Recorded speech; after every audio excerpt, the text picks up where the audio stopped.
এই পৃথিবীতে চারজন বাদশা ছিলেন, দুইজন মুমিন, দুইজন কাফের, যারা গোটা বিশ্বের বাদশা। গোটা বিশ্বের দুইজন মুসলিম, দুইজন কাফের। কাফিরের একজনের নাম নামরুদ, আরেকজনের নাম বখতানাসর। আর মুমিন একজন হচ্ছে সাইয়েদনা সুলাইমান আলাইহিস সালাম, আরেকজন হচ্ছে যুলকারনাইন। তো সাইয়েদনা সুলাইমান আলাইহিস সালাম আল্লাহকে বলল, আল্লাহ, আমি গোটা বিশ্বের বাদশা, আমি গোটা পৃথিবীর সব মানুষগুলোকে একবার লাঞ্চ খাওয়াতে চাই। কি খাওয়াতে? লাঞ্চ মানে কি? দুপুরের খাবার। আল্লাহ বলবেন নো। আল্লাহ বললেন, no, it's not your job সুলাইমান। সুলাইমান, এটা তোমার জব না, it's my duty, it's my job, it's my business. এটা আমার কাজ, আমার কাজ তুমি করতে যাও না।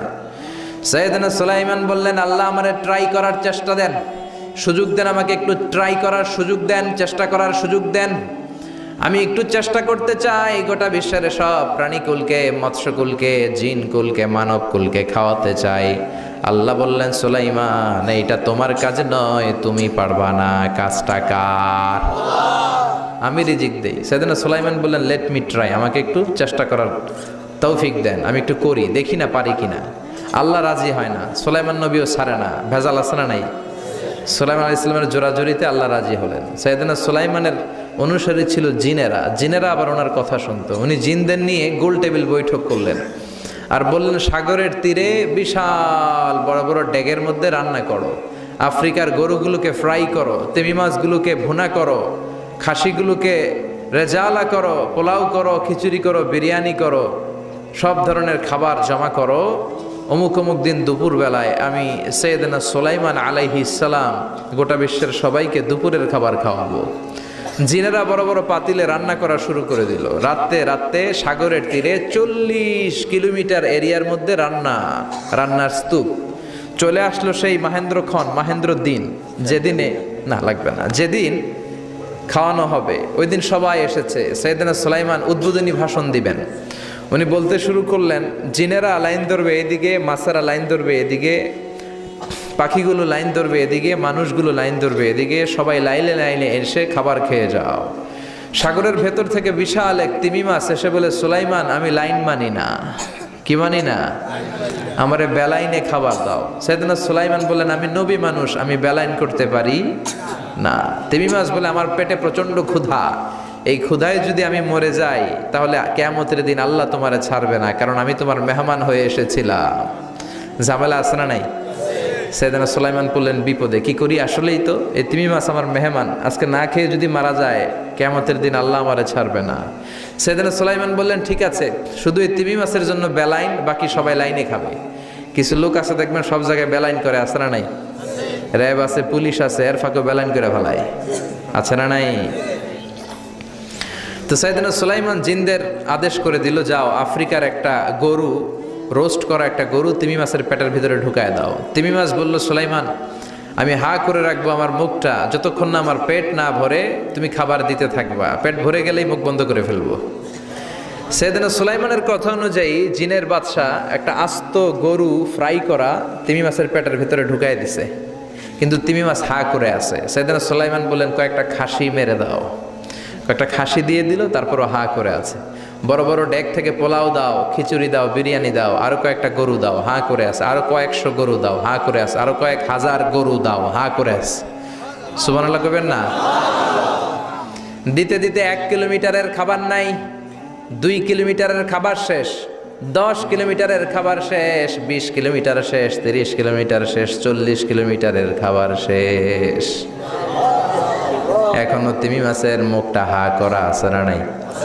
সাইয়েদনা সুলাইমান সেজদায় পড়ে গেলেন, ডেকে বললেন, আল্লাহ, আমি বুঝি নাই, গোটা বিশ্বের সবাইকে তো দূরের কথা, একটা মাছরেও তো রিজিক দিতে পারলাম না। তিমি মাছ এখনো হা করা, ডেকে বলে, সুলাইমান, প্রতিদিন রব্বুল আলামিন 3টা লোকমা খাবার আমারে খাওয়ায়, তুমি 40 কিলোমিটারের খাবার পেটে দিয়েছো, কিন্তু আল্লাহর 3টা লোকমার একটা লোকমার সমানও হয় না।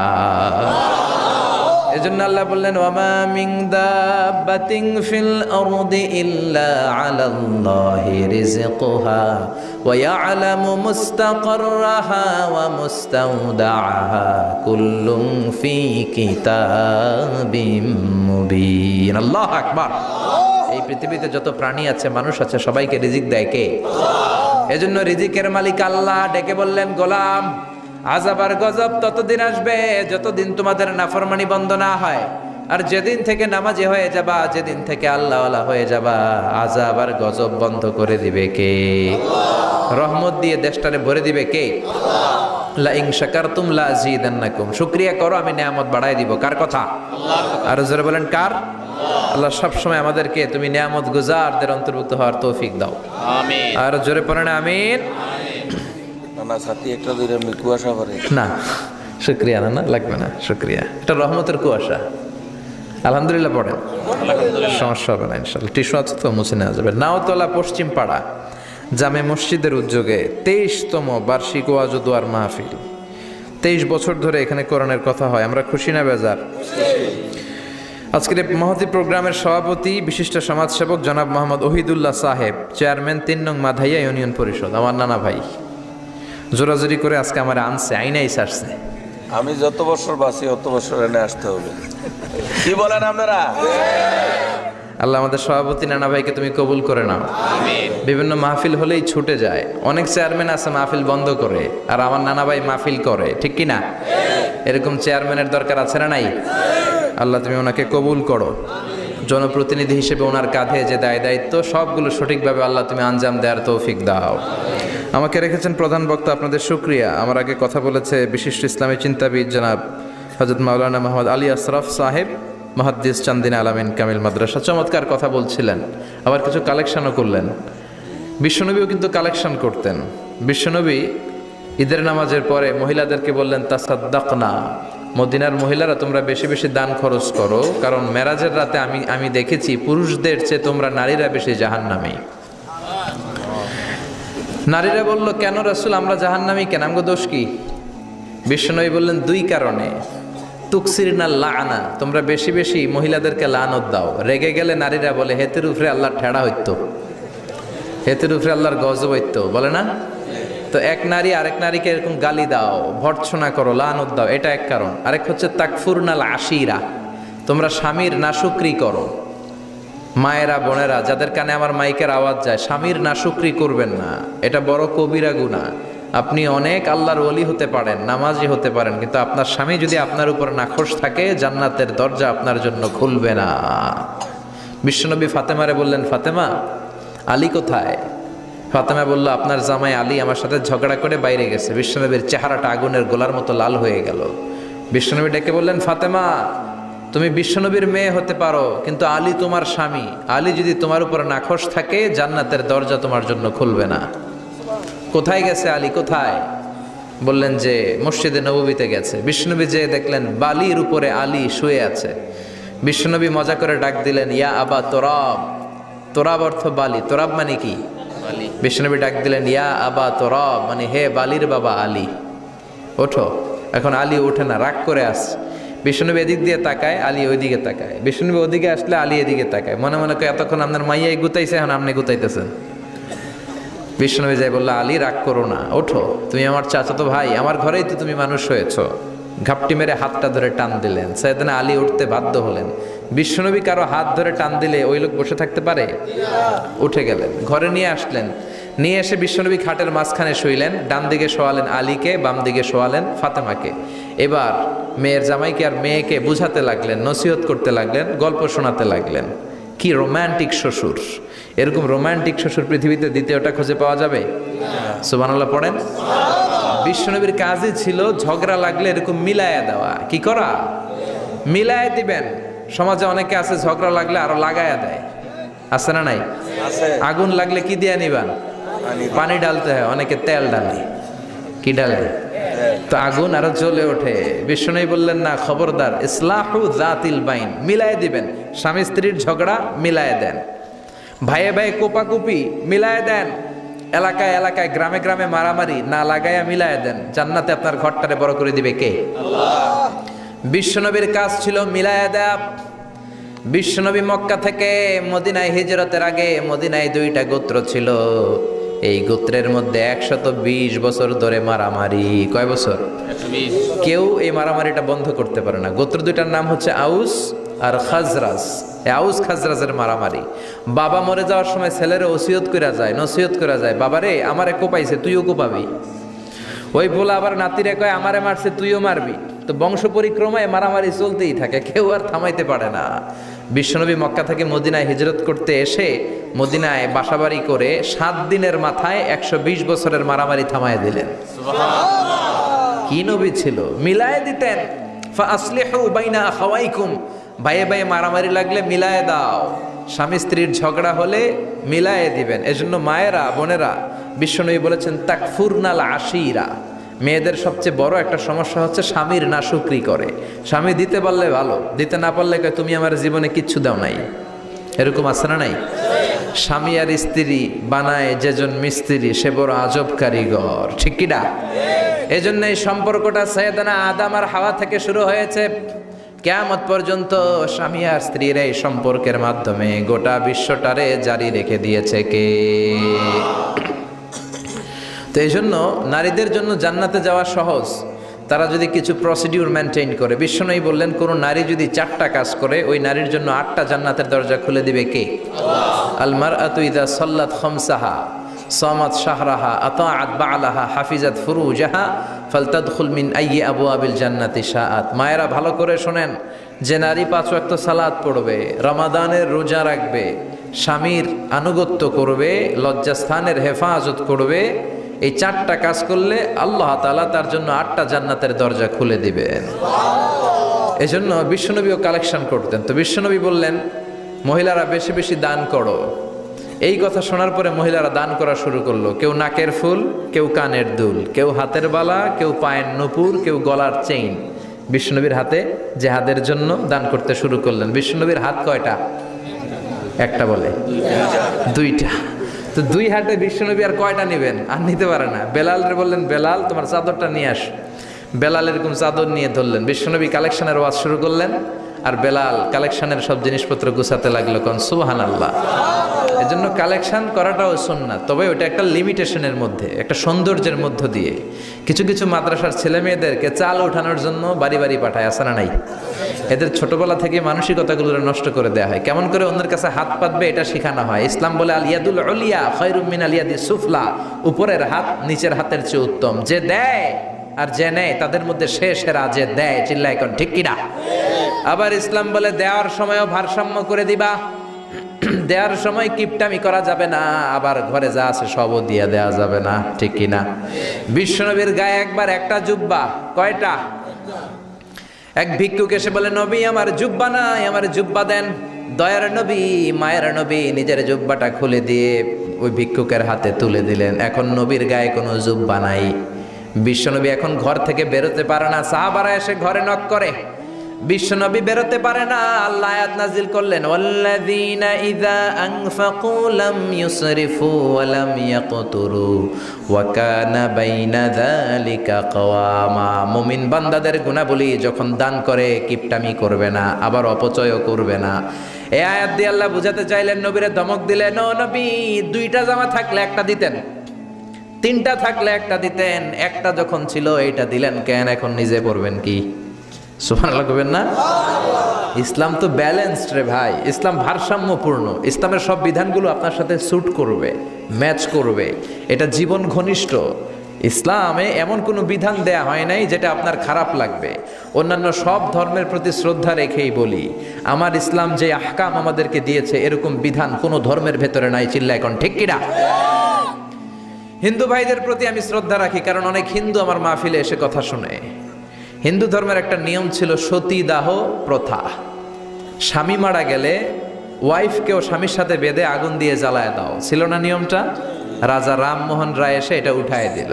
হিন্দু ধর্মে এখনো একটা নিয়ম আছে, পাক্কা হিন্দু হইতে হলে আপনাকে গোমূত্র পান করতে হবে, মানে গরুর পেশাব। লা ইলাহা ইল্লাল্লাহ, লা ইলাহা ইল্লাল্লাহ, লা ইলাহা ইল্লাল্লাহ, শেষ। লা ইলাহা ইল্লাল্লাহু মুহাম্মাদুর রাসূলুল্লাহ সাল্লাল্লাহু আলাইহি ওয়াসাল্লাম। হিন্দু ধর্মের একটা নিয়ম আছে, গরুর পেশাব খাওয়া লাগে, গরুর পেশাব খেতে হয়। আমরা কি পেশাব খামো গরুর? 1 কোটি টাকা দিলে? 2 কোটি? 5 কোটি? না, এটা আমাদের রুচিতে হবে না। কি সুন্দর, আমাদের রুচিতে বাদে এমন কোন নিয়ম আল্লাহ দেয় নাই। সুবহানাল্লাহ। আবার আমাদের সেলফ ডিমান্ড, আমাদের ডিজায়ার, আমাদের চাহিদা, আমাদের মননশীলতাকেও ইসলাম গুরুত্ব দিয়েছে। বিশ্বনবী বললেন, ইদা জা আল আশা ওয়াল আশা মান ফাকদ্দিমুল আশা ক্বাবলা আল আশা। ইসলামে রাতের নামাজকে বলে এশা, রাতের নামাজকে কি বলে? আর রাতের খাবারকে বলে আশা। কি বলে? ইসলাম বলে এশা আর আশা দুইটা যদি একসাথে আসে, এশার নামাজ রাখো, আগে আশা খাইয়া লও। সুবহানাল্লাহ। এশারও আজান হচ্ছে, গরম গরম বিরিয়ানিও চলে আসছে, কি করবেন? আগে বিরিয়ানি খেয়ে নেবেন, আগে পেটটারে ঠান্ডা করবেন। তা না হলে বিরিয়ানির প্যাকেট রেখে দিয়ে যদি নামাজ পড়েন, নামাজের মধ্যে বিরিয়ানির চিন্তা আছে না নাই? সুবহানাল্লাহ কইবেন না? কি সুন্দর ইসলাম। ইদা জা আল আশা ওয়াল আশা ফাকদ্দিমুল আশা ক্বাবলা আল আশা। চিল্লায় পড়েন সুবহানাল্লাহ। এজন্য ইসলাম আছে যেখানে আমরা আছি, কোরআন আছে যেখানে আমরা আছি। কথা বলেছেন আলী আশরাফ সাহেব, কালেকশন করতেছিলেন, ওইখান থেকে এই কথাগুলো আসলো। যারাই দান করেছেন মসজিদের জন্য আল্লাহ কবুল করো। কথা বলেছেন হযরত মাওলানা মাহমুদ আবুল হাসান সাহেব, হযরত মাওলানা আবু হানিফ সাহেব। যারাই কথা বললেন নিঃসন্দেহে কোরআন সুন্নাহর আলোকে বলেছেন। আল্লাহ এই কথাগুলোর উপর আমাদেরকে আমল করার তৌফিক দাও। আজকের মাহফিলে এসে আমরা খুশি না বেজার?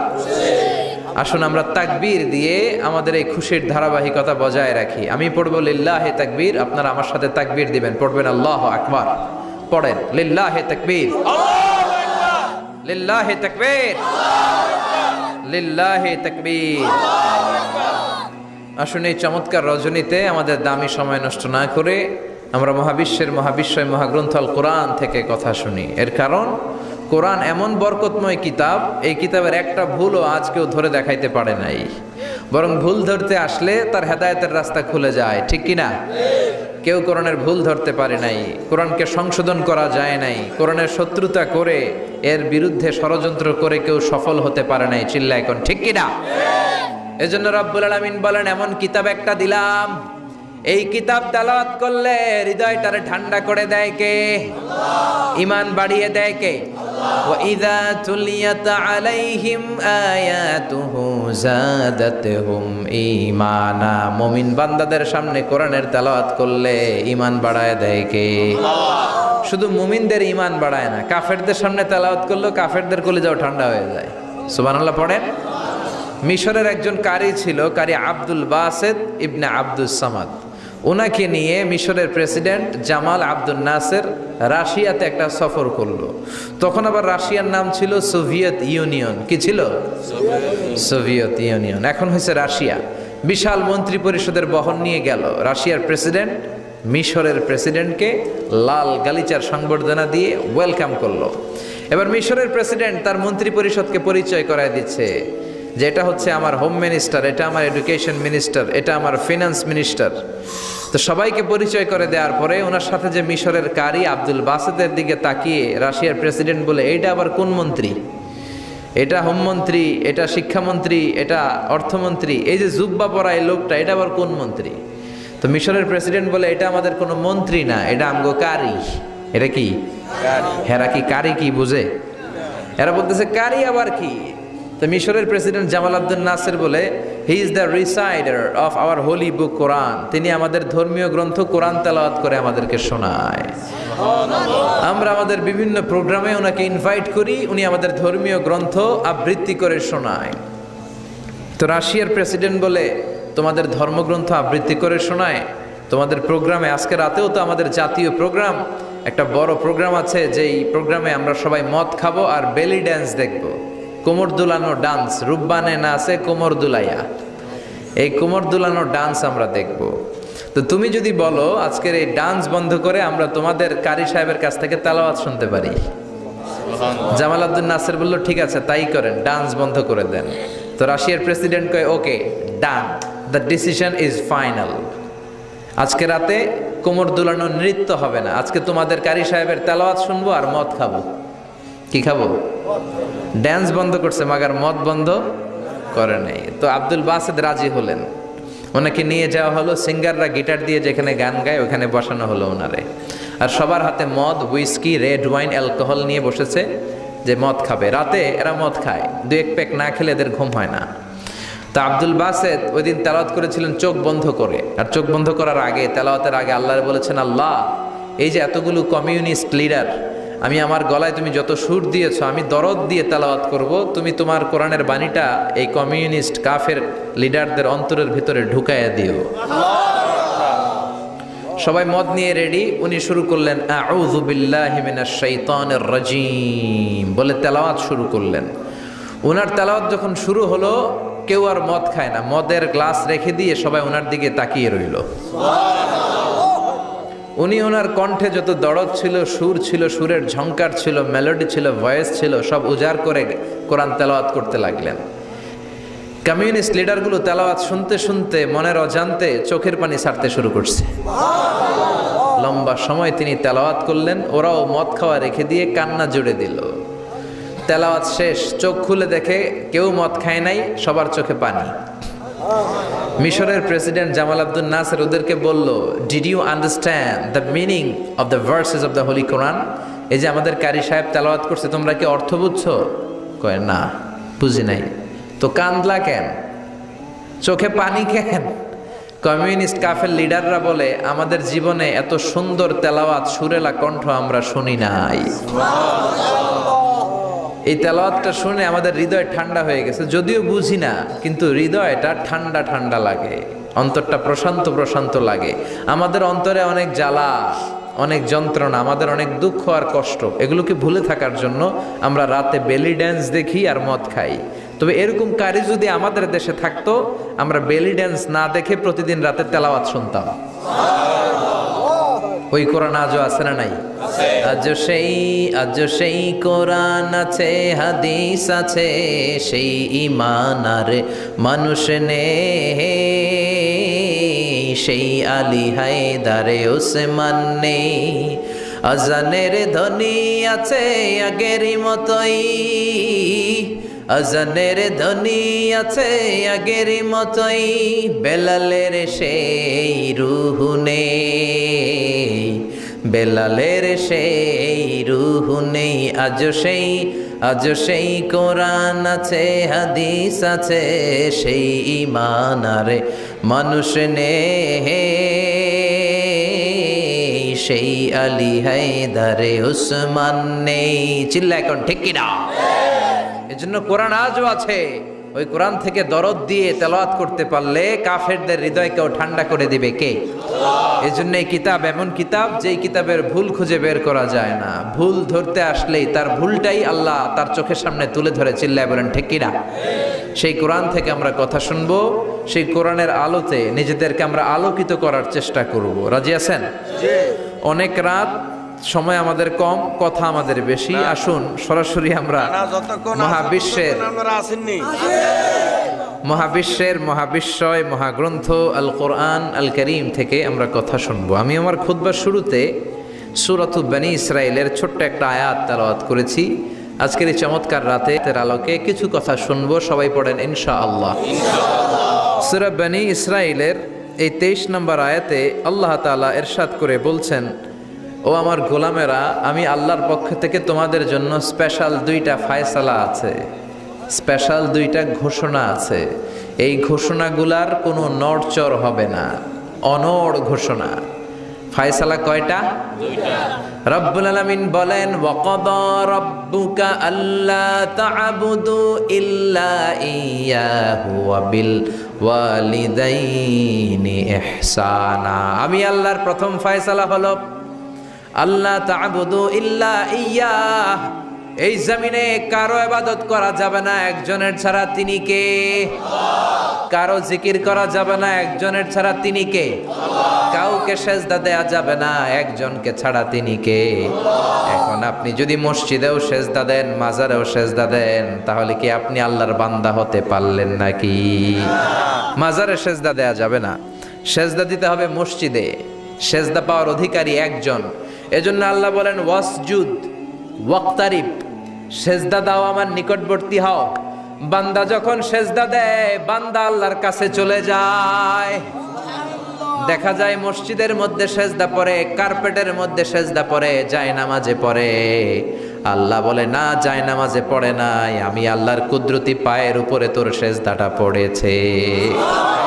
এজন্য সেজদা দেওয়ার দরকার আছে না নাই? যারা সেজদা দেয় তাদের সাথে কোরআনের আইন বাস্তবায়নের দরকার আছে না নাই?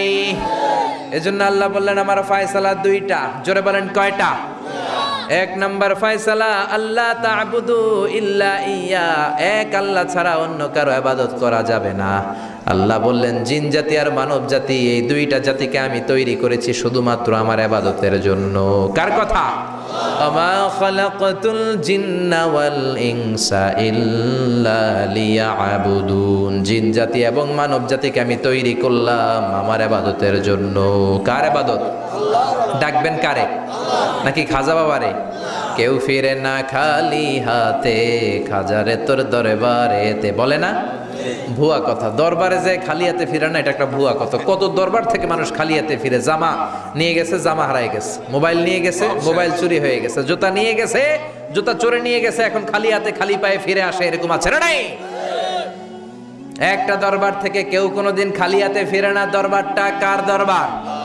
কেউ ফিরে না খালি হাতে, আল্লাহ রে তোর দরবারেতে। বলেন কেউ ফিরে না খালি হাতে। আমরা নামাজে আল্লাহ রে বলি আল্লাহ ইহদিনাস সিরাতাল মুস্তাকিম, আমাদেরকে আপনি সিরাতুল মুস্তাকিম দেন। বলি কি বলি না? আল্লাহ বলে ওয়া আনি'বুদুনি হাযা সিরাতুম মুস্তাকিম, তোমরা আমি আল্লাহর ইবাদত করো, আমি আল্লাহর ইবাদত করাটাই হলো সিরাতুল মুস্তাকিম। সুবহানাল্লাহ। এবার আপনি দেখবেন আপনি ইবাদত করেন কার? আপনার সেজদা যদি শুধু মসজিদে পড়ে, তার মানে আপনি সিরাতুল মুস্তাকিমের উপর আছেন না নাই? কিন্তু যদি দেখেন কিছু সেজদা পড়ে মসজিদে, কিছু পড়ে মাজারে, তাইলে ভেজাল আছে না নাই? মাজার ব্যবসা বাংলাদেশে আছে না নাই? বেশি না কম? হক্কানি ওলিয়া উলিয়াদের সাথে আমাদের কোনো দ্বন্দ্ব নাই, কিন্তু মাজারকে পুঁজি করে যারা ব্যবসা করে, ভণ্ডামি করে, এগুলোর সাথে ইসলামের কোনো সম্পর্ক তো দিল বান্দা কালমা চোরে, না পায় শ্মশান না পায় ঘর, দিন থাকিতে আয়রে পথে ছাইড়া দে ভণ্ডামি ভণ্ডামি ভণ্ডামি ভণ্ডামি, ছাইড়া দে ভণ্ডামি। নামাজ কালাম পড়ে না, ইবলিশ শয়তানের নানা। আছে না নাই? দরবারের খাদেম নামাজ নাই, রোজা নাই, লাল সালু পড়ে, চুল আর দাড়ির ভেতরে জটলা, 3 মাসেও গোসল করে না। আছে না নাই? নামাজ রোজা করে না, ইবলিশ শয়তানের নানা। ধর্মের একখান খুঁটি ধইরা কয়দিন করবা হয়রানি, ভণ্ডামি ভণ্ডামি ভণ্ডামি, ছাইড়া দে ভণ্ডামি। ঠিক কি না? এরকম ভণ্ডামের সাথে ইসলামের কোনো সম্পর্ক। এজন্য আল্লাহ বললেন গোলাম সেজদা দিবা একজন রে, তিনি কে? এই পৃথিবীতে আল্লাহ যত নবী পাঠিয়েছেন, যত রাসূল পাঠিয়েছেন, সব রাসূলের দাওয়াত ছিল একটা। কয়টা? কোন নবীর সাথে আরেক নবীর কথার কোনো গরমিল ছিল নাকি? এক নবী বলছে আল্লাহর ইবাদত করো, আরেক নবী এসে বলছে কৃষ্ণের ইবাদত করো। এরকম হয়েছে?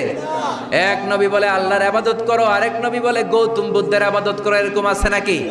সব নবীরা বলেছে ইয়া কওমি ইবুদুল্লাহ মা লাকুম মিন ইলাহিন গায়রুহু আফালা তাত্তাকুন, ও আমার কওমের লোকেরা ইবাদত করবা একজনের, তিনি কে? আল্লাহ। তাহলে আল্লাহ বললেন গোলাম আমার ফয়সালা দুইটা। প্রথম ফয়সালা আল্লাহ তা'বুদু ইল্লা ইয়া, ইবাদত আমি আল্লাহ ছাড়া অন্য কারো করা যাবে না। যার ইবাদত করা হয় তারে বলা হয় আরবিতে মাবুদ। আমাদের মাবুদ কে? আমাদের মাবুদ হচ্ছে আল্লাহ। তাহলে আল্লাহর প্রথম ফয়সালা, ইবাদতের হকদার, ইবাদত পাওয়ার উপযুক্ত মহাবিশ্বে কেবল একজন সত্তা, তিনি কে? আল্লাহ। আল্লাহর এই ফয়সালার সাথে, সিদ্ধান্তের সাথে আপনার একমত? দ্বিমত নাই কেউ? কেউ নাই? তাহলে দ্বিতীয় ফয়সালাটা শুনি। হ্যাঁ, আল্লাহ বললেন ওয়াবিল ওয়ালিদাইনি ইহসানা, আমি আল্লাহর প্রথম ফয়সালা, আমি ছাড়া কারো ইবাদত চলবে না। আমি আল্লাহর দ্বিতীয় ফয়সালা, মাতা পিতার সাথে তোমরা ইহসান করবা, মাতা পিতার সাথে ভালো আচরণ করবা, মাতা পিতার কাছ থেকে দোয়া নিবা। আল্লাহর দ্বিতীয় ফয়সালা মা বাবাকে নিয়ে, প্রথম ফয়সালা আল্লাহকে নিয়ে। স্বয়ং আল্লাহর ব্যাপারে আল্লাহ বললেন আমার ইবাদত ছাড়া অন্য কারো ইবাদত চলবে না। দ্বিতীয় ফয়সালা বললেন আমার ইবাদতের পরেই যেই বড় ফরজটা তোমাদের উপর আমি চাপিয়ে দিলাম, মাতা পিতার খেদমত। চিল্লায় এখন আল্লাহু আকবার। আল্লাহর ইবাদত করা যেমনি ফরজ, মা বাবার খেদমত করাও ফরজ করেছে কে? নাকি মা বাবার খেদমত নফল, নাকি অপশনাল? এটা কেউ কম্পালসারি করেছে কে? মা বাবা আপনার সবচেয়ে বড় পীর, মা বাবা আপনার সবচেয়ে বড় দামি জিনিস। এই পৃথিবীর সব আল্লাহর ওলিগুলা যদি কোরআন খতম করে একটা গ্লাসের পানির মধ্যে ফু দেয়, আর আপনার জনম দুঃখিনী মা যদি শুধু বিসমিল্লাহ পরে আরেকটা গ্লাসের পানির মধ্যে ফু দেয়, আল্লাহর কসম আপনার মায়ের দোয়াটা আগে আগে কবুল হয়ে যাবে। ওগো মা তুমি এই ধরনের শ্রেষ্ঠ নেয়ামত, তোমারই পদতলে রয়েছে জান্নাত। ওগো মা তুমি এই ধরনের শ্রেষ্ঠ নেয়ামত, তোমারই পদতলে রয়েছে জান্নাত। ঠিক কিনা? এজন্য আল্লাহ বললেন প্রথম ফয়সালা আমি আল্লাহর ইবাদত করবা, দ্বিতীয় ফয়সালা মা বাবার সাথে ইহসান করবা। কি করবা? ইহসান। সবাই বলেন। এগুলো কোরআনে বর্ণিত টার্মিনোলজি, মানে পরিভাষা, এগুলো মুখস্থ করবেন। দুনিয়াতে কত পরিভাষা মুখস্থ করছেন, কত জ্যামিতির সূত্র মুখস্থ করেছেন, কত ইংরেজি ভাব সম্প্রসারণ মুখস্থ করেছেন, কিন্তু কোরআনের কথাগুলো মানুষ শুনতে চায় না। মাতা পিতার প্রতি আমরা সবাই আজকে থেকে ইহসান করব। কি করব? আমরা বললাম আল্লাহ ইহসান কি? ইহসানের ব্যাখ্যা দেন। আল্লাহ নিজেই কোরআনে ইহসানের ব্যাখ্যা দিলেন, ইম্মা ইয়াবলুগান্না ইনদাকাল কিবারা আহাদুহুমা আও কিলাহুমা ফালা তাকুল লাহুমা উফ। ইহসানের ব্যাখ্যা হলো, আল্লাহ বললেন ইহসানের ব্যাখ্যা কি? শোনো শোনো। ইহসানের 5টা ব্যাখ্যা আল্লাহ দিলেন। প্রথম ব্যাখ্যা হলো, মা বাবা যখন বার্ধক্যে উপনীত হয়, মা বাবার বয়স যখন 60 হয় 70 হয়, তখন তাদের কোনো কর্মকাণ্ডের কারণে ছেলে মেয়ে হিসেবে নাক ছিটকানো যাবে না, শব্দটাও করা যাবে না। কার কথা? মা বাবা আমাদের অনেকেরই বয়স হয়ে গেছে 60-70, আছে না নাই? বিছানায় পড়া, তাদের কোনো কাজে, তাদের কোনো আচরণে নাক ছিটকানো যাবে না। জোরে বলেন। আল্লাহ বলে খবরদার, নাক ছিটকানো তো দূরের কথা, কি যন্ত্রণা, এই কথাটাও বলা যাবে না। ঠিক কি না? এর কারণ আমরা যখন ছোট ছিলাম আমরা কম জ্বালাতন করি নাই। আমরা যখন ছোট ছিলাম কম কষ্ট মায়েরে দেই নাই। আপনার কত বছর আগের ঘটনা খেলা আছে? আপনার বয়স যখন 3, কি হয়েছিল? খেলা আছে তো? 3 বছরের কথা যদি আপনার খেলা না থাকে, আপনার বয়স যখন 2 ছিল কি জ্বালাতন করছেন মনে আছে? বয়স যখন ছিল 1 তখন তো আরো বেশি জ্বালাইছেন, তখন তো আমরা আরো বেশি জ্বালিয়েছি। ঠিক কি না? আল্লাহ বলেন তোমরাও কম জ্বালাও নাই, পেশাব পায়খানা করে ঘর ভরায় দিতা, শীতের রাতে বিছানা ঠান্ডা করে দিতা, ডান দিকে নিয়ে তোমার মা তোমার সাথে ঘুমালো, ডান দিকে পেশাব করে ভিজিয়ে দিয়েছো, তোমার মা তোমারে ঘর থেকে বের করে দেয় নাই। বাম দিকে আদর করে রেখেছে, বাম দিকে পেশাব করে ভিজিয়ে দিয়েছো, তারপরেও তোমার মা লাথি মেরে তোমারে ঘর থেকে বের করে দেয় নাই। শীতের রাতে তোমার মা তোমারে বুকে নিয়ে ঘুমালো, কনকনে মাঘ মাসের শীতের রাত, পেশাব করে মায়ের জামাটা ভিজিয়ে দিয়েছো। রাত 3টার দিকে মা উঠে জামাটা চেঞ্জ করে নতুন জামা পরে তোমারে কোলে নিয়ে ঘুমিয়েছে, তোমারে ঘর থেকে তাড়িয়ে দিয়েছে নাকি? জোরে বলেন না। মা তোমারে ঘর থেকে বের করে নাই, তাড়ায় দেয় নাই, এতিমখানায় ফেলে আসে নাই, রাস্তায় ফেলে আসে নাই। যেই মা বাবা তোমাদেরকে এত যত্ন করলো, এত আদর করলো, তাদের বার্ধক্যে কোনো কাজের কারণে নাক ছিটকাবা না, তাদেরকে তোমরা বৃদ্ধাশ্রমে দিয়ে আসবা না। কার কথা? বৃদ্ধাশ্রম বাংলাদেশে আছে না নাই? ছেলে আমার মস্ত মানুষ, মস্ত অফিসার, মস্ত ফ্ল্যাটে যায় না দেখা এ পারে ও পার, নানান রকম জিনিস আর আসবাব দামি দামি, সবচেয়ে কম দামি ছিলাম একে মাত্র আমি। ছেলের আবার আমার প্রতি অগাধ সম্ভ্রম, আমার ঠিকানা তাই বৃদ্ধাশ্রম। ঠিক না? মা কেঁদে কেঁদে বৃদ্ধাশ্রমে বালিশ ভিজায়। ছোটবেলা ওই মারে কত যন্ত্রণা দিলা, কষ্ট দিলা, আজকে মনে নাই? বউয়ের পাল্লায় পড়ে মাকে তুমি বৃদ্ধাশ্রমে দিয়ে আসছো। খবরদার, যারা মা বাবারে বৃদ্ধাশ্রমে দেয় তারা বয়সে পৌঁছলে, তারা বার্ধক্যে পৌঁছলে, তারা যখন মা বাবা হবে তাদের কপালে বৃদ্ধাশ্রম থাকবে না। ঠিক কিনা? যে ডাকাত মা বাবার বৃদ্ধাশ্রমে দিয়ে এসেছো, তোমার কপালে বৃদ্ধাশ্রম নাই। ভাঙ্গা থালা হাতে নিয়ে তুই ভিক্ষা করে খাবি, চিল্লা এখন। ঠিক কিনা? আল্লাহ বললেন খবরদার, আমি আল্লাহর 2টা ফয়সালা। প্রথম ফয়সালা ইবাদত হবে একজনের, তিনি কে? আর ইহসান করবা মা বাবার সাথে। আমরা বললাম ইহসান কি? আল্লাহ বললেন মা বাবা যখন বার্ধক্যে পৌঁছে, খবরদার তাদের কোনো কাজে নাক ছিটকাবা না, বৃদ্ধাশ্রমে দিবা না, তাদের খেদমত করবা। তোমার জীবনটারে উজালা করে দিবে কে? জোরে বলেন না। আল্লাহ বললেন ইহসানের 2 নাম্বার ব্যাখ্যা, ওয়ালা তানহারহুমা ওয়া কুল লাহুমা কাওলান কারীমা। মা বাবারে ধমক দিও না। কি দিও না? অনেকে মা বাবারে ধমক দেয়, কি দেয় না? জোরে কোন? সবার সাথে ভালো আচরণ, ঘরে ঢুকলেই মারে বকা দেয়, গালি দেয়, আছে না নাই? বাবারে ডাকে বুড়া, মারে ডাকে বুড়ি, আছে না নাই?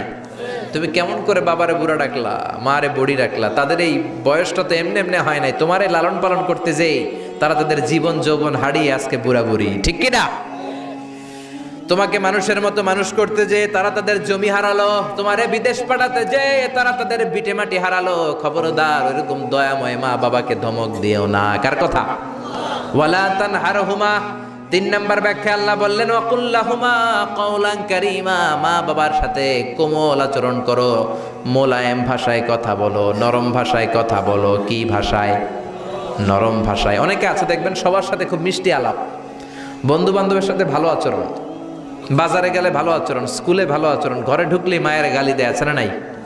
বাপের গালি দেয়, আছে না নাই? ফ্যান্সি ডিলের টাকার জন্য মারে লাথি মেরা ঘর থেকে বের করে দেয়, এরকম ডাকাত আছে না নাই? আল্লাহ বললেন খবরদার, যত ভদ্রতা তুমি জানো, যত নম্রতা জানো, যত কার্টিসি তুমি জানো, সব কার্টিসি তুমি তোমার মা বাবার জন্য খরচ করবা। এরপর আল্লাহ বললেন ওয়াখফিদ লাহুমা জানাহায যুল্লি মিনার রাহমাতি ওয়া কুর রাব্বিরহামহুমা কামা রাব্বায়ানি সাগীরা। তোমার যত ক্ষমতা আছে, সম্পদ আছে, মা বাবার জন্য বিলিয়ে দাও। বেতন পেলে টাকাটা আগে মায়ের হাতে দাও। বউরে তো দিবেনি, আগে কিছু মায়ের হাতে দিয়ে, ঠিক কি না? গিফট দিলে আগে মায়ের গিফট দাও। বরকত দিয়ে দিবে কে? মার হাতে তুলে দাও, বরকত আছে না নাই? মায়ের হাতে আগে দিলে ওই বেতনের ভেতরে বরকত ঢুকায় দিবে কে? আর বাবা মা একজন কিংবা 2 জন যদি দুনিয়া ছেড়ে বিদায় নেয়, তাদের কবরের সামনে দাঁড়িয়ে চোখের পানি ছেড়ে পড়তে আরম্ভ করো রব্বির হামহুমা কামা রাব্বায়ানি সাগীরা ওয়া কুর রাব্বির হামহুমা কামা রব্বায়ানি সাগীরা। ও আল্লাহ, মা বাবা দুজন যেমনি আমাদেরকে আদর করেছে, মা বাবার কবরে তুমিও আমাদের বাবা মা 2 জনকে আদরের চাদরে ঢেকে নিও। পড়ে না আমিন? যাদের বাবা মা নাই এই দোয়াটা করবেন। প্রত্যেক নামাজের পরে আব্বা আম্মার জন্য এই দোয়াটা করতে হবে। রাজি আছেন তো? আমরা যারা আব্বা আম্মা হারিয়েছি, আল্লাহ তাদের কবরগুলোরে তুমি জান্নাতের বাগান বানাও। এজন্য মা বাবার সাথে ভালো আচরণ এটা ফরজ। যুবক ভাইয়েরা, রক্ত গরম, মাথা ঠিক থাকে না, মার সাথে কি বলো, বাবার সাথে কি আচরণ করো। যেই বাবা মা তাদের জীবন যৌবন শেষ করলো তোমার জন্য, খবরদার ওই বাবা মারে গালি দিও না। তুমি নামাজি হতে পারো, তুমি আল্লাহর ওলি হতে পারো, হাজী সাহেব হতে পারো, কিন্তু মা বাবা যদি তোমার উপর নাখোশ হয়, তোমার দুনিয়াও শেষ, আখিরাতও আমও শেষ। সালাও। এজন্য বিশ্বনবী বললেন সবচেয়ে ভালো আমল মা বাবার সাথে ভালো আচরণ। আরবিতে এটারে বলে বিররুল ওয়ালিদাইন। কি বলে? এক সাহাবী বলল, নবী আইয়ুল আমালি আফদাল, এই পৃথিবীর বুকে সবচাইতে সেরা আমল কোনটা? বিষ্ণু বললেন 3টা। কয়টা? 1 নম্বরে আসসালাতু ফি ওয়াক্তিহা, সময় মতো নামাজ, আজান হওয়ার সাথে সাথে নামাজ পড়বা, এর চেয়ে ভালো কাজ আর নাই, ঠিক কি না? সালাতে কায়েম করো, সালাতে কায়েম করো, হবে সম্মানী তুমি, হবে জান্নাতি তুমি, হবে সম্মানী তুমি, হবে জান্নাতি তুমি, দিবে কাল হাসরে শীতল ছায়া আরশে আজিম, রব্বিয়াল আলা রব্বিয়াল আজিম। সুবহানাল্লাহ পড়েন। 1 নাম্বার হলো আসসালাতু ফি ওয়াক্তিহা, সময় মতো নামাজ পড়া। 2 নম্বরে বিররুল ওয়ালিদাইন, মাতা পিতার খেদমত করা। 3 নম্বরে আল জিহাদু ফি সাবিলিল্লাহ, আল্লাহর রাস্তায় জিহাদ করা। আল্লাহর রাস্তায় জিহাদের দরকার আছে না নাই? আছে। এই 3টা আমল সেরা। নামাজ যেমনি সেরা, মাতা পিতার সাথে ভালো আচরণ সেরা, জিহাদ করা সেরা। আরেক বর্ণনায় বিশ্বনবী বললেন মা বাবার খেদমত করা জিহাদের চেয়ে বেশি দামি। আল্লাহু আকবার। এক সাহাবী বললেন ইয়া রাসূলুল্লাহ আস্তাযিনুকাল জিহাদ, আমি জিহাদে যাওয়ার অনুমতি চাই। বিশ্বনবী বললেন বাবা মা কেউ বেঁচে আছে নাকি? সাহাবী বললেন আছে। বিশ্বনবী বললেন যাও ঘরে ফিরে যাও, ফাফিহিমা ফাজাহিদ, বাবা মার খেদমত করো, বাবা মার খেদমত করলে ঘরে বসেই জিহাদের সওয়াব পাবা। কি নেয়ামত, চিনি না আমরা, বুঝি না, যতদিন থাকে ততদিন বুঝি না, গেলে বুঝবো, কিন্তু ওই বুঝলে আর লাভ হবে না, ঠিক কি না? বটবৃক্ষের মতো আমাদেরকে ছায়া দিয়ে রাখে, আদর দিয়ে, সোহাগ দিয়ে, পরামর্শ দিয়ে, বিপদের সময় আগলে রাখে, ছাতার মতো মাথার মধ্যে, মাথার উপরে দাঁড়িয়ে থাকে। যার মা নাই সে বুঝে মা না থাকার কি জ্বালা। বন্ধু চলে গেলে বন্ধু পাওয়া যায়, বউ চলে গেলে বউ পাওয়া যায়, টাকা চলে গেলে টাকা পাওয়া যায়। জনম দুঃখিনী মা যদি দুনিয়া থেকে একবার বিদায় নেয়, ওই মারে আর পাওয়া যাবে নাকি? জোরে বলেন। এজন্য বিশ্বনবী বললেন রেদার রাব্বি ফি রেদাল ওয়ালিদ ওয়া সাখাতুর রাব্বি ফি সাখাতিল ওয়ালিদ। বাবা মা খুশি তো আরশের মালিক খুশি, বাবা মা বেজার তো আরশের মালিক বেজার। এজন্য সব সময় বাবা মারে খুশি রাখার দরকার আছে রাডাই। বিশ্বনবী বলেন জান্নাতে স্পেশাল দুইটা দরজা আছে, একটার নাম আব্বা, আরেকটার নাম আম্মা।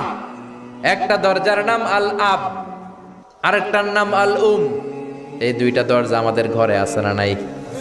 বিশ্বনবী বলেন হুমা জান্নাতুকা ওয়া নারুক, বাবা মাই তোমার জান্নাত, বাবা মাই তোমার জাহান্নাম। এখন বাবা মার সাথে কি আচরণ করবা এটা তোমার সিদ্ধান্ত, দ্য ডিসিশন ইজ ইয়ার্স। সিদ্ধান্ত তোমার, তুমি কি ভালো আচরণ করে জান্নাত কামাবা না জাহান্নামী হবা? চিল্লা এখন ঠিক কি না? বাবা মা যদি মুশরিক হয়, বাবা মা যদি হিন্দু হয়, বাবা মা যদি কাফির হয়, তারপরেও বাবা মার সাথে ভালো আচরণের দরকার আছে না নাই? এই বাংলার জমিনে অনেক হিন্দু ফ্যামিলি থেকে হিন্দুর ছেলে মুফাসসিরে কোরআনের তাফসীর শুনে মুফাসসিরের হাতে হাত রেখে কালিমা পড়ে মুসলমান হয়েছে, আছে না নাই? কিন্তু বাবা মা মুসলমান হয় নাই, আছে না নাই? তো ওই বাবা মার সাথে কি খারাপ আচরণ করা যাবে? হিন্দু হোক, ওইটা বাবা মা, ওই বাবা মার দোয়া লাগবে, আশীর্বাদ দিতে হবে। ওই বাবা মার দোয়া ছাড়া তুমি জীবনে কিচ্ছু করতে পারবা না, ঠিক কি না? বিশ্বনবীর শালীর নাম আসমা বিনতে আবি বকর। বুখারীর বর্ণনা, বিশ্বনবীর কাছে এসে বললেন নবী গো ইন্নী মুসলিমা, আমি মুসলমান, ওয়া উম্মি মুশরিকা, আমার মা হলো মুশরিকা, আফা আসলুহা, এখন আমি আমার মুশরিক মায়ের সাথে কি ভালো আচরণ করব নাকি? বিশ্বনবী বললেন ও আসমা খবরদার, তোমার মা মুশরিক হোক কাফের হোক সে তোমার মা, ঠিক কি না? সিলিহা, মা বাবার সাথে ভালো আচরণ করো। সাইয়েদনা ইব্রাহিম মুসলিম বিশ্বের জাতির পিতা, উলুল আজমি মিনার রসুল, উনি গোটা বিশ্বের মুসলমানদের পিতা, কিন্তু উনার বাপ হচ্ছে কাফের মুশরিক। নাম কি? আজার। আজার ঈমান আনে নাই, কালেমার দাওয়াত গ্রহণ করে নাই, তাই বলে সাইয়েদনা ইব্রাহিম বাবারে গালি দিছে নাকি? মন্দ কথা বলছে? ইয়া আবাতি লিমা তা'বুদু মা লা ইয়াসমা'ু ওয়া লা ইউবসিরু ওয়া লা ইউগনি আনকা শাইআ। বাবারে আদর দিয়ে, সোহাগ দিয়ে, সম্মান দিয়ে বলে বাবা কেন এই মূর্তির পূজা করো? 10টা হাত এরকম বের করে রেখে, জিহ্বা বের করে রাখে, সামনে মিষ্টি, রসমালাই, দুধমালাই, কত কিছু দিয়ে রাখে, কিচ্ছু খায় না। মূর্তির গায়ে একটা মাছি বসলো, মাছি তাড়াতে পারে না, ঠিক কি না? কেন এই মূর্তির পূজা করেন? যেই মূর্তি কানে শোনে না, চোখে দেখে না। বাবারে বুঝালেন, কিন্তু বাবারে গালি দেয় নাই। তার মানে বাবা যদি মুশরিক হয়, বাবা যদি কাফির হয়, বাবা যদি হিন্দু হয়, তারপরেও বাবার দোয়া নিতে হবে, ঠিক কি না? বাবা মা দোয়া করলেও কবুল, বদদোয়া করলেও। শুধু দোয়া করলে যদি কবুল হইতো তাইলে তেমন ঝামেলা ছিল না, দোয়া করে না তো কি হইছে? কিন্তু বদদোয়া করলেও তো কবুল। দোয়া করে না, যদি বদদোয়া করে মুসিবত আছে না নাই? বাবা মার ছেলে মেয়েদের দৃষ্টান্ত তরমুজ আর ছুরির মতো। বাবা মা হলো ছুরি, ছেলে মেয়ে তরমুজ। তরমুজ নিচে রেখে উপর থেকে ছুরি মারলে তরমুজ কেটে যায়, আবার ছুরি নিচে ধরে রেখে উপর থেকে তরমুজ ফেললেও তরমুজ কেটে যায়। উভয় অবস্থায় তরমুজের ক্ষতি হয়, ছুরির কিছু হয় নাকি? কথা বুঝতে পেরেছেন? এজন্য বাবা মা অনেক বড় নেয়ামত। বিশ্বনবী বললেন 3 জিনিসের দিকে নজর করা মাত্রই সওয়াব দেয় কে? 1 নম্বরে নাজার ইলাল মুসহাফ, কোরআনের দিকে তাকানো মাত্র সওয়াব। 2 নম্বরে নাজার ইলাল কাবা, কাবার দিকে তাকানো মাত্রই সওয়াব। 3 নম্বরে নাজার ইলা ওয়াজহিল ওয়ালিদাইন, মাতা পিতার চেহারার দিকে রহমতের নজরে তাকালে কবুল হজের সওয়াব দিবে কে? এখানে হাজী সাহেব আছেন না অনেক? আছে 3 লাখ 4 লাখ 5 লাখ দিয়ে হজ করে আসছেন, তো বুকে হাত দিয়ে কেউ বলতে পারবেন হুজুর আমি 100% আমার হজটা কবুল হয়েছে? কেউ গ্যারান্টি দিতে পারবেন? গ্যারান্টি নাই। কিন্তু মায়ের চেহারার দিকে রহমতের নজর নিয়ে তাকালে, ছোটবেলা আমার মারে আমি কত কষ্ট দিলাম, কত কষ্ট করে ফ্যামিলিটা সামলাতে, যে আমার জনম দুঃখিনী মা, কথাগুলো ভেবে মায়ের চেহারার দিকে একটা নজর দেন, কবুল হজের সওয়াব আপনার আমল নামায় দিয়ে দিবে কে? এক সাহাবী বললেন, নবী ওয়ালাউমি আমাররা, যদি আমি দিনে 100 বার তাকাই তাহলে কি 100টা কবুল হজের সওয়াব হবে নাকি? বিশ্বনবী বললেন, নাম ওয়ালাউমি আমাররা, 100 বার যদি রহমতের নজরে তাকাও 100টা কবুল হজের সওয়াব হয়ে যাবে। চিল্লায় পড়েন আল্লাহু আকবার। আবার বিশ্বনবী বলতেন, 3 ব্যক্তির দোয়া আল্লাহ ফেরায় না, সালাসু দাওয়াতিন মুস্তাজাবা লা শাক্কা ফিহিন্না, 3টা দোয়া করলেই কবুল। 1 নম্বরে দাওয়াতুস সাইম, রোজাদার ব্যক্তি দোয়া করলে কবুল করে কে? আল্লাহ। 2 নম্বর দাওয়াতুল মুসাফির, মুসাফির দোয়া করলে কবুল করে কে? আল্লাহ। 3 নম্বর দাওয়াতুল ওয়ালিদাইনি লিওয়ালাদিহি, মাতা পিতার দোয়া ছেলে মেয়েদের জন্য কবুল করে কে? মাতা পিতার দোয়াও কবুল, বদদোয়াও, যুবক ভাইরা সাবধান, বদদোয়াও কবুল। বুখারীর বর্ণনা, বনি ইসরাইলের একজন বড় আবেদ ছিল, নাম জুরাইজ। কি নাম? সবাই বলেন, আরো জোরে বলেন, কি নাম? জুরাইজ অনেক বড় আল্লাহর ওলি, পাহাড়ের উপরে তার বাড়ি, সারা রাত তাহাজ্জুদ গুজার হয়। তার গির্জার পাশে তার মায়ের ঘর, তাহাজ্জুদ গুজার হতে হতে বড় আল্লাহর ওলি হয়েছে। তাহাজ্জুদ পড়া ছাড়া ওলি হওয়া যায় নাকি? জোরে বলেন। ওমিনাল লাইলি ফাতাহাজ্জাদ বিহি নাফিলাতাল লাকা আসা আন ইয়াবআসাকা রাব্বুকা মাকামাম মাহমুদা। তাহাজ্জুদের নামাজ পড়লে আপনার মর্যাদা বাড়িয়ে দিবে কে? আল্লাহ। উনি প্রতি রাতে তাহাজ্জুদ পড়তেন। শুনতেছেন না? জিমানি আসছে আপনাদের? জি না। প্রতি রাতে তাহাজ্জুদ পড়তেন। একদিন তাহাজ্জুদের নামাজে দাঁড়ালেন, আল্লাহু আকবার। ইন দ্য মিন টাইম ওনার মা পাশের ঘর থেকে ডাক দিয়েছে, বাবা জুরাইজ, ইয়া জুরাইজ আশরিবনি মোয়া, আমার একটু পানি খাওয়া। কি খাওয়া? রাতের বেলা মাঝে মাঝে বয়স্কদের পানির তৃষ্ণা লাগে না? ও বাবা পানি খাওয়া। জুরাইজ মনে মনে ভাবে, হায় হায়, আমি তো নামাজে দাঁড়ানো, নামাজ পড়বো নাকি, মারে পানি খাওয়াবো। মনে মনে ভাবলো নামাজটা শেষ করে নেই, তারপরে মায়ের কাছে যাই। কিছুক্ষণ পরে আবার তার মা ডাকে, ইয়া জুরাইজ, ও জুরাইজ পানি খাওয়া। আবার জুরাইজ মনে মনে বলে, নামাজের পরে যাব, নামাজটা শেষ করি। কিছুক্ষণ পরে আবার মা ডেকে ওঠে, জুরাইজ। জুরাইজ মনে মনে ভাবে, এই তো নামাজ শেষ, এখনই যাব, এখনই আমার জনম দুঃখিনী মারে পানি খাওয়াবো। কিন্তু মায়ের সহ্য হয় নাই, মায়ের মনে কষ্ট চলে আসছে। মা তার অন্তরে ব্যথা পেয়ে বদদোয়া করে ফেলছে। কবুল করে নিছে কে? আল্লাহ। তা আপনার আল্লাহর ওলি না মুফাসসিরে কোরআন না হাফেজে কোরআন, ইট ডাজন্ট ম্যাটার, এটা কোনো বড় বিষয় না। মা হাত তুলে কিছু কইলেই কবুল। সুবহানাল্লাহ কইতে পারলেন না? বুলেট মারলে মিস হয়, ড্রোন হামলা করলে মিস হয়, মিসাইল মারলে মিস হয়, আণবিক বোমা মারলে মাঝে মাঝে মিস হয়। মায়ের দোয়া মিস হয় নাকি? জোরে বলেন। দোয়া করা মাত্র, দোয়া কিংবা বদদোয়া মুহূর্তেই কবুল করে নেয় কে? মা বদদোয়া করলেন। বুখারীর বর্ণনা, আল্লাহুম্মা লা তুমিথু ইল্লা আনতুরিয়াহুল মুমিসাত, ও আল্লাহ বেশ্যা নারীর ফিতনায় না ফেলে জুরাইজকে মেরো না। কবুল করলো কে?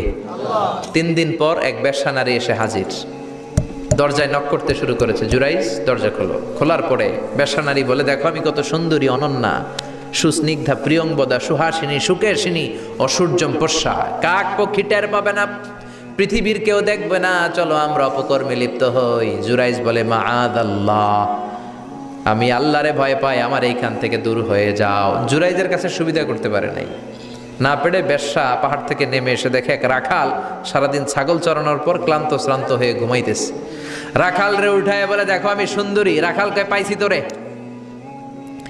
রাখাল রাজি হয়ে গেছে। বেশ্যার রাখাল মিলে জিনা ব্যভিচার করেছে, অপকর্মে লিপ্ত হয়েছে, অবৈধ শারীরিক সম্পর্কে জড়িত হয়েছে। তাদের এই অবৈধ সম্পর্কের ফলে বেশ্যার পেটের ভেতরে বাচ্চা দিয়ে দিছে কে? দিন যায়, মাস আসে, মাস গড়িয়ে মাস আসে, বছর আসে, 3 মাস পরে বেশ্যার পেটটারে এত উঁচা কইরা দিছে কে? এলাকার লোকেরা ধরছে, কিরে তোর তো বিয়ে হয় নাই, বাচ্চা পাইলি কই? প্রশ্ন আছে না নাই? You didn't get married yet. From where did you get the baby? বাচ্চা পেলি কোথায়? তোর স্বামী নাই, তোর বিয়ে হয় নাই, তোরে তো আমরা চিনি এলাকার মেয়ে, বাবু বেলি কই, তোর পেট বড় হইলো কেন? বেশ্যা বলে, ওই যে আল্লাহর ওলি জুরাইজ আমার সাথে অপকর্ম করেছে, আমার পেটের বাচ্চার বাবা হলো আল্লাহর ওলি জুরাইজ। কথাটা কি সত্য না অসত্য? কত পার্সেন্ট মিথ্যা? 100% মিথ্যা। সবাই কয়, কিরে জুরাইজ, এতদিন ভাবতাম তুই আল্লাহর ওলি, এখন দিই ভণ্ড। উপর দিয়ে ফিটফাট, ভিতর দিয়ে সদরঘাট, তোর সদরঘাট আজকে খুলতেছি। এলাকার লোকেরা লাঠি চোটা নিয়ে ওর গির্জার উপরে যে সবাই ধরছে, কিরে তোর উপর মে পাক সাফ, আন্দার মে খালাত মালাত, তোর বাইরে এত বড় লম্বা জুব্বার, ভিতরে এত ভেজাল, ঘটনা কি? এত ঝামেলা কন তোর ভিতরে? সবাই মিলে গির্জা ভেঙে জুরাইজকে রশি দিয়ে বেঁধে জামিনে নিয়ে আসছে। জুরাইজ কয়, আমার অপরাধ কি? অপরাধটা বলো। সবাই বলে, তুই অপকর্ম করেছিস এই বেশ্যার সাথে। জুরাইজ কয়, মাফ চাই, দোয়াও চাই, আমি তো এই বেশ্যারে চিনি না। সবাই বলে, পাপ করার পরে কেউই কিছু জানে না, তোর অবস্থাও তাই, তোর ডেথ পেনাল্টি, তোরে আমরা মৃত্যুদণ্ড দেব। কি দণ্ড? কথা বলেন না। যুগে যুগে মৃত্যুদণ্ড আছে না নাই? জুরাইজ বলে, আল্লাহ কি বিপদে পড়লাম, জীবনে কোনো পাপ করি নাই, কোন পাপের শাস্তি তুমি দাও?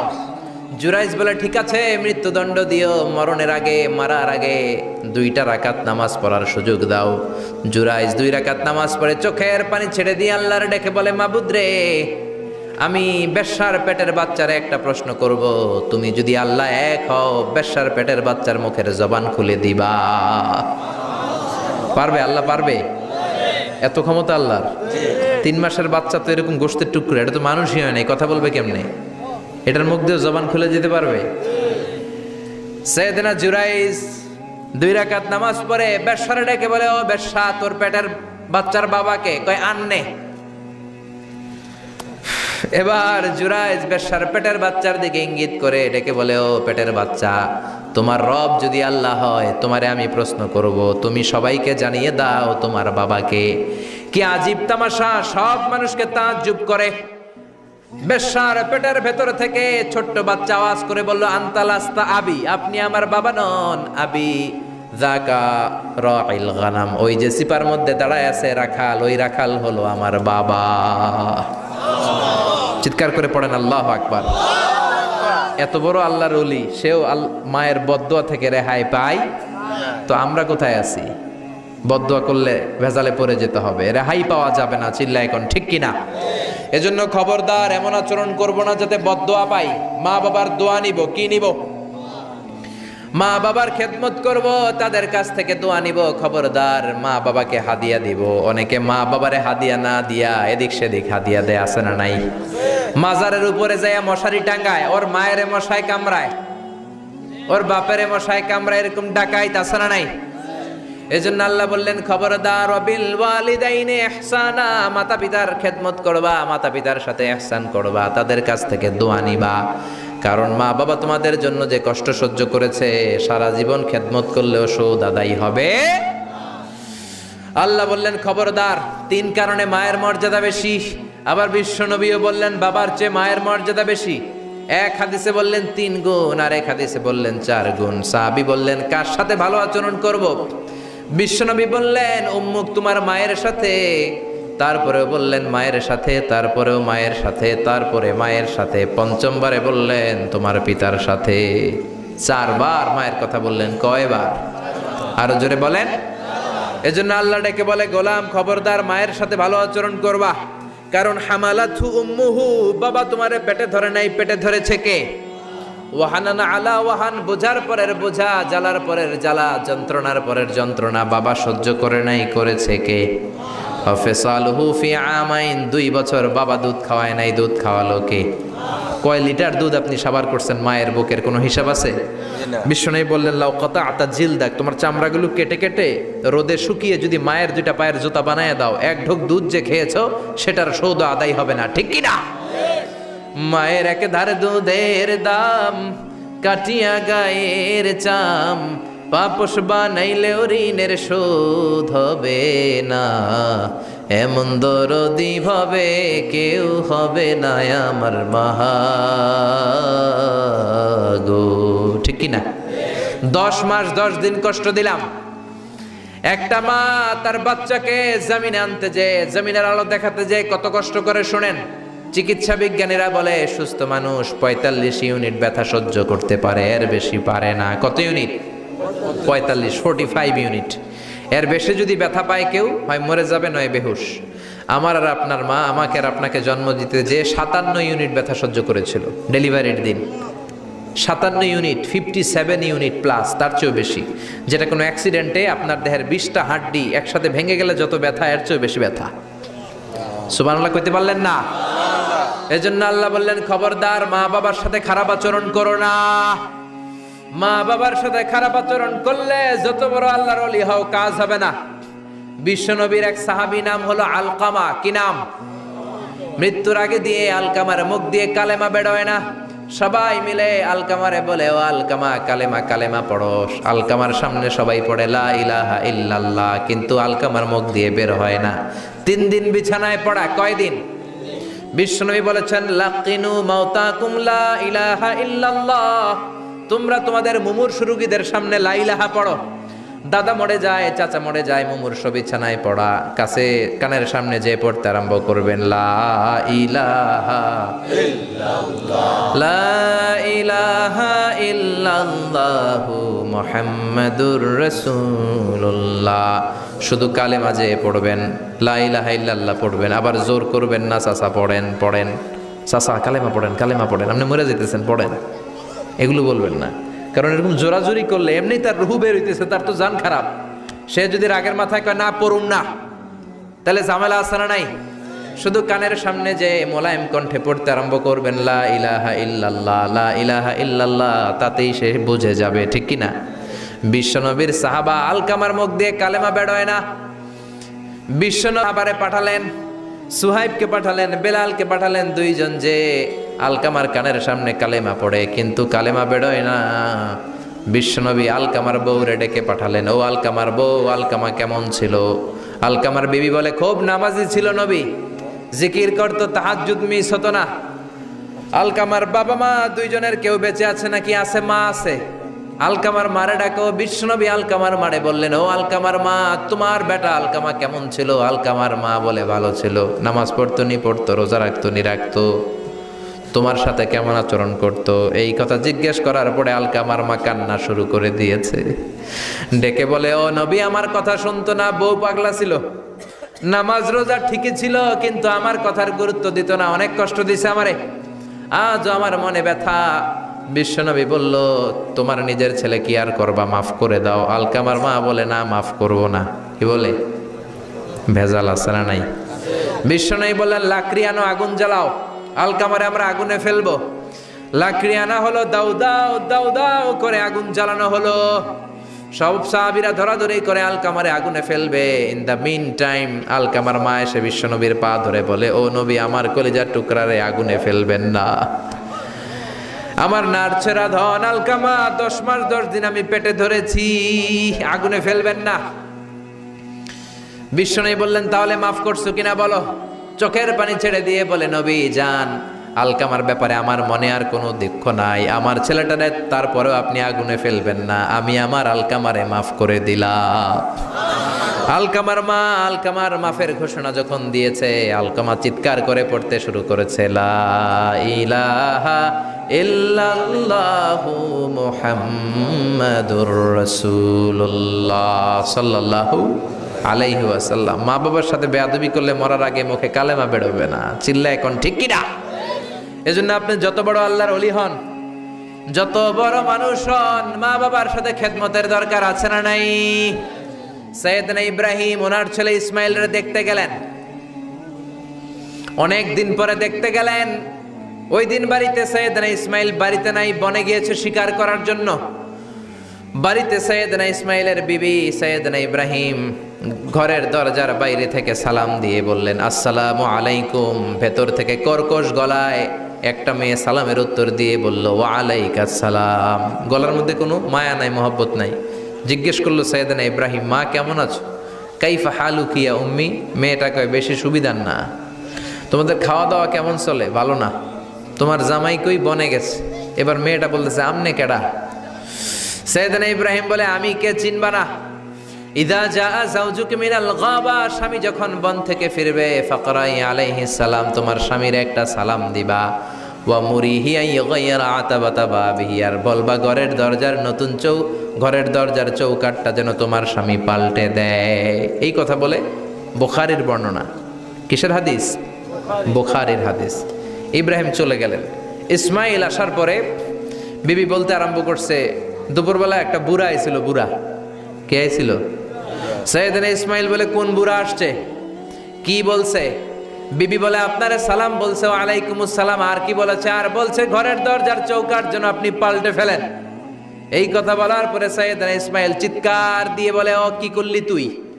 নিজের কপাল পুড়লি, নিজের কপালে নিজে কুড়াল মারলি। অমিয়া, চোর বোঝে চোরের সিগনাল, পুলিশ বোঝে পুলিশের সিগনাল, নবী বোঝে নবীর সিগনাল, ঠিক কিনা? সাইয়েদনা ইব্রাহিম যা বলছে ইসমাইল আলাইহিস সালাম ধরে ফেলছে।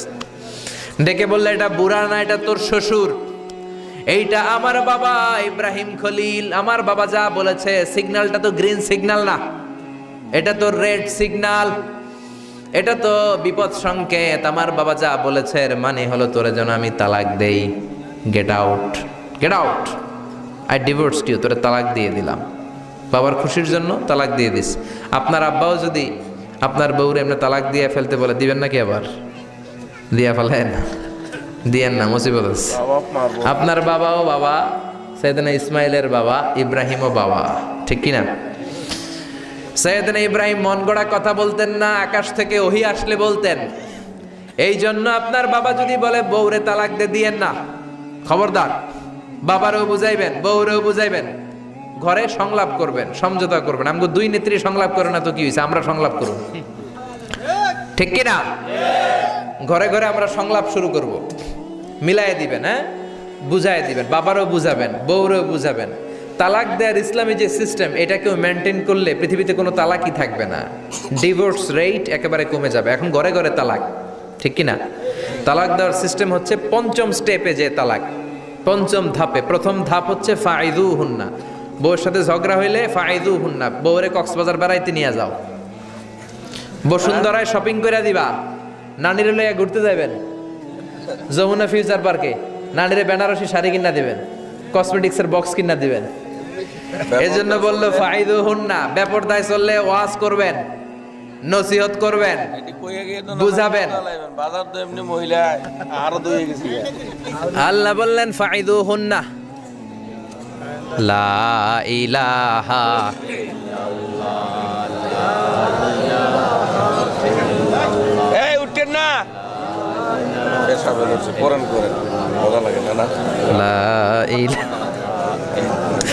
অনেক রাত হয়ে যায়, জেনারেটর দিবে নাকি? হ্যাঁ হ্যাঁ, জেনারেটর দেয় না কেন? আপনার নাম লা ইলাহা ইল্লাল্লাহু মুহাম্মাদুর রাসূলুল্লাহ সাল্লাল্লাহু আলাইহি ওয়াসাল্লাম। শেষের দিকে উত্তর দিব। এই জন্য বউয়ের সাথে যদি ঝগড়া হয় তালাক না, ইসলাম প্রথমে বলছে ফাইদুহুন্না, ওয়াজ করেন, বুঝান, ঘুরতে নিয়ে যান, শাড়ি কিনে দেন। এতেও যদি লাভ না হয়, ওয়াহজুরুহুন্না ফিল মাদাজি, বিছানা আলাদা করেন, বউ থাকবে এক ঘরে, আপনি থাকবেন আরেক ঘরে। হয়তো এই বিচ্ছেদের কারণে ভুল বোঝাবুঝি ভেঙে যাবে, স্ত্রী ফিরে আসবে, ঠিক কিনা? এতেও কাজ হয় না। তারপরে আল্লাহ বললেন ওয়াদ্রিবুহুন্না, এবার একটু শাসন করেন। ঘুরতে নিলেন, কাজ হয় না, শাড়ি কিনা দিলেন, কাজ হয় না, রোম আলাদা করলেন, এরপরও কাজ হয় না, এরপর ওয়াদ্রিবুহুন্না, শাসন করেন। অনেকে এটার অর্থ করে বউরে পিটাও না, পিটানো না। বিশ্বনবী কোনোদিন বউয়ের গায়ে হাত দেয় নাই, ঠিক কিনা? এই ওয়াদ্রিবুহুন্নার শাব্দিক অর্থ হলো পিটাও, কিন্তু পারিভাষিক অর্থ হলো স্ত্রীকে একটু শাসন করো। মুফাসসিররা এই আয়াতের তাফসীর করতে যে হয়রান হয়ে গেছে। অনেকে বলছে ছোট্ট কাঠি দিয়ে পিটাও, আর বলে এই কথা শোনো না কেন, দুইটা বাচ্চা হয়ে গেছে, 3টা সন্তান হয়েছে, এখন সংসার ভাঙতে চাও কেন? অনেক মুফাসসির বলে মেসওয়াক দিয়ে বাড়ি মারো আস্তে আস্তে। অনেক মুফাসসির কয় কোল বালিশ দিয়ে পিটাও, যাতে হাত পা না ভাঙে, ঠিক কি না? ওয়াদ্রিবুহুন্না, শাসন করো। শাসনও যখন কাজ হয় না, তারপরে আল্লাহ বললেন ফাবাআসু হাকামাম মিন আহলিহি হাকামাম মিন আহলিহা, উভয় পক্ষের মুরব্বীরা বসবে, মিলায় দেওয়ার চেষ্টা করবে। এতও কাজ হয় না, 4টা স্টেপ শেষ, 5ম স্টেপে তালাক। তাও রাগের ছোট যে আমরা বলে দিই 3 তালাক, 22 তালাক, এভাবে না, তালাক দুই ধরনের, তালাক আর সুন্নি, তালাক আল বেদে। একটা সুন্নতি তালাক আর একটা বেদাতি তালাক। বেদাতি তালাক দেয়া যাবে না, সুন্নতি তালাক দিবেন। মানে প্রতি মাসে একটা, আপনার বউয়ের যখন মাসিক হয় না, যখন পিরিয়ড হয় না, আপনার বউ যখন সুস্থ আছে, ক্লিন আছে, তখন এক তালাক। 1 মাসের মধ্যে ফিরে আনার সুযোগ আছে না নাই?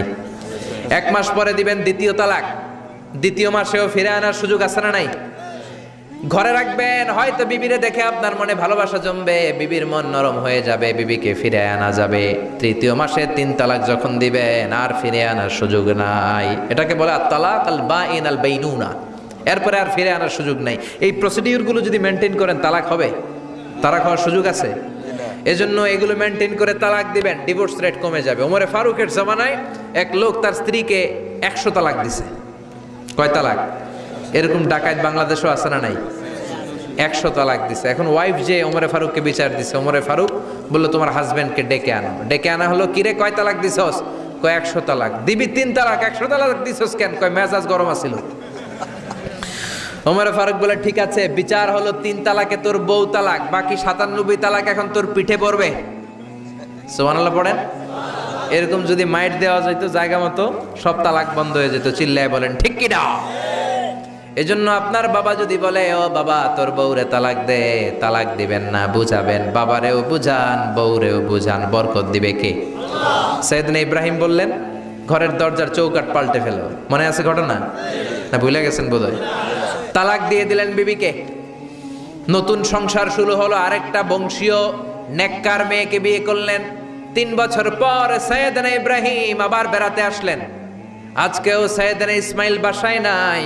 সাইয়েদনা ইব্রাহিম সালাম দিলেন, আসসালামু আলাইক। এবার জাদুমাখা কণ্ঠে, কুকিল কণ্ঠে, মোলায়েম কণ্ঠের একটা মেয়ে ঘরের ভেতর থেকে বলে ওয়ালাইকুমুস সালাম। ওয়ালাইকুমুস সালাম। সাইয়েদনা ইব্রাহিম বললেন কাইফা হালুকি ইয়া উম্মি, মা কেমন আছো বলো বলো। মেয়েটা বলে আলহামদুলিল্লাহি আলা কুল্লি হাল, সব অবস্থায় আলহামদুলিল্লাহ। সুবহানাল্লাহ পড়েন।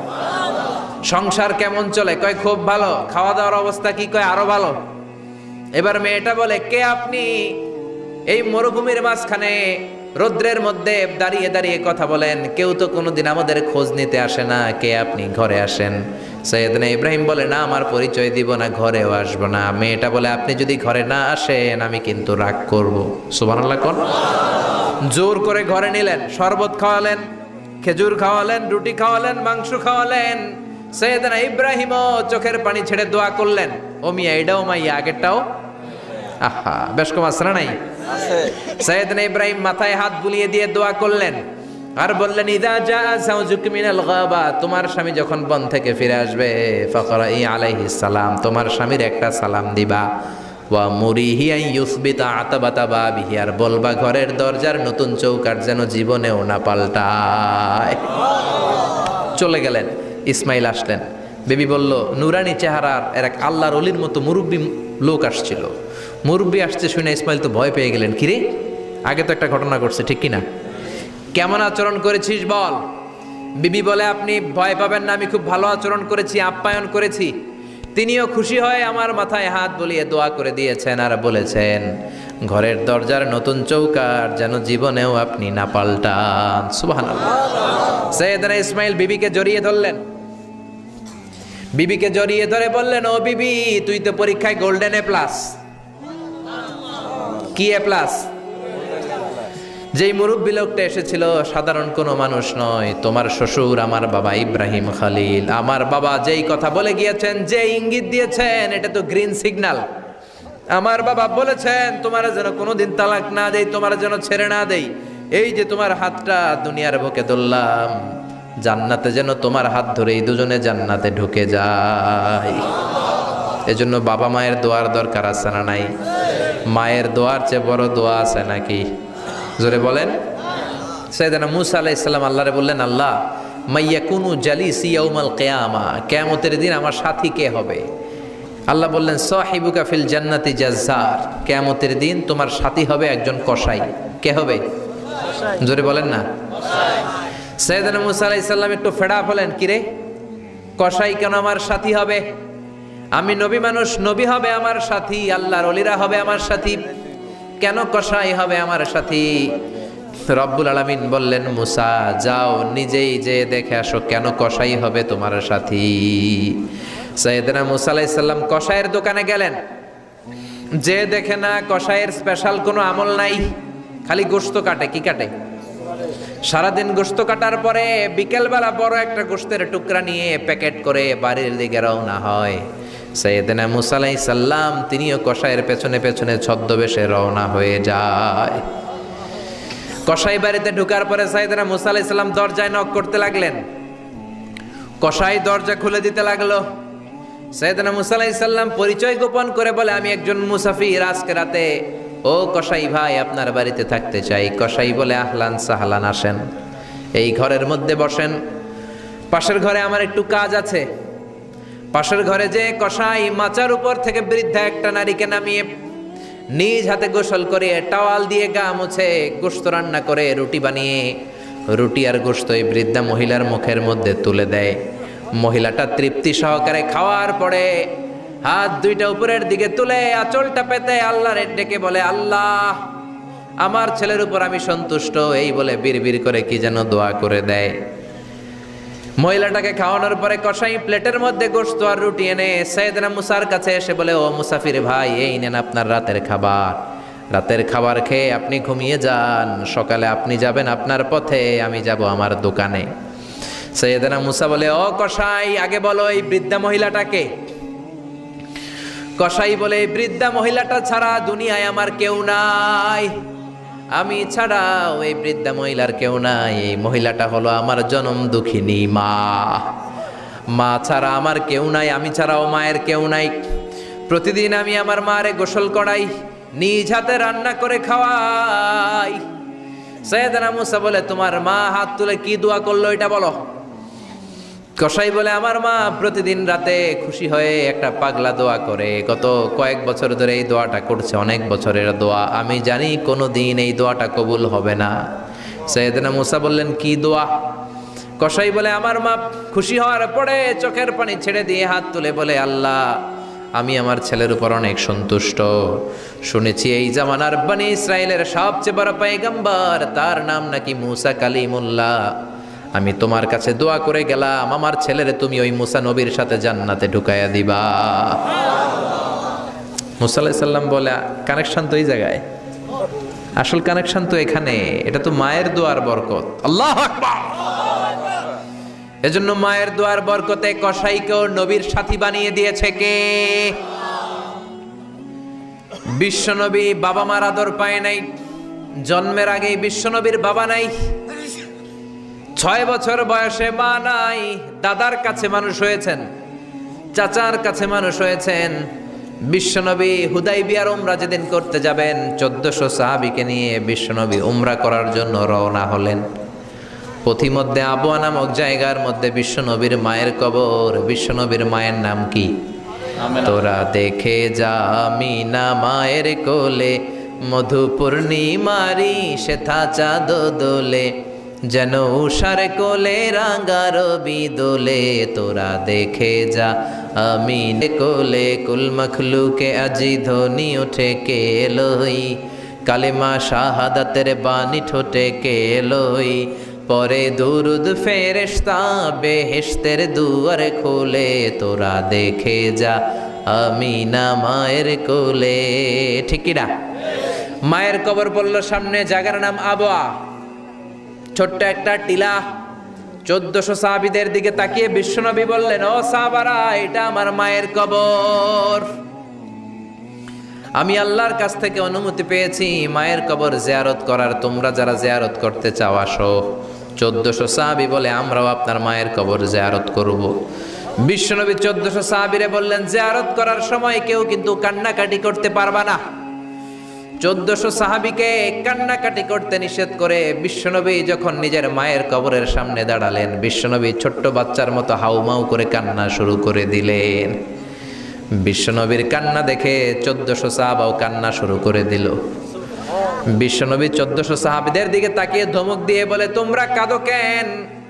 সাহাবারা বলে, নবী আপনাকে আমরা অনেক ভালোবাসি, আপনারে কাঁদতে দেখলে আমাদেরও কান্না আসে। আপনার চোখ দিয়ে দার দার করে পানি নামতে দেখলে আমরা আমাদের দুটি চোখ আর শুকনা রাখতে পারি না। বিশ্বনবী বললেন, আদ্রাকাতনি রহমাতুহা ফাবাকাইতু। আমার ছোটবেলার স্মৃতি মনে পড়েছে, আমার মা যে আমারে আদর করেছে ওই স্মৃতিগুলো আমার মনে পড়েছে। আমার মা আমেনা আমারে জাইতুনের তেল মালিশ করে দিত গায়ে, আমার মা আমেনা আমারে জামা পরিয়ে দিত, কোলে নিত, আদর করত, চুমু খেত। ওই স্মৃতিগুলো আমার মনে পড়েছে, তাই আমি কাঁদি, তোমরা কাঁদো কেন? বিশ্বনবী মায়ের আদর পায় নাই, কিন্তু মায়ের কবরের সামনে দাঁড়িয়ে ছোট্ট বাচ্চার মতো কেঁদেছে। এজন্য মায়ের দোয়ার দরকার আছে না নাই? বিশ্বনবী কানা ইউকাসিমুল আহমান ফিল জিআররানা, জিআররানা নামক জায়গার মধ্যে বিশ্বনবী কুরবানির গোশত বিতরণ করছেন। কিসের গোশত? বাংলাদেশে কুরবানির গোশত বিতরণ হয় কি হয় না? জোরে বলেন।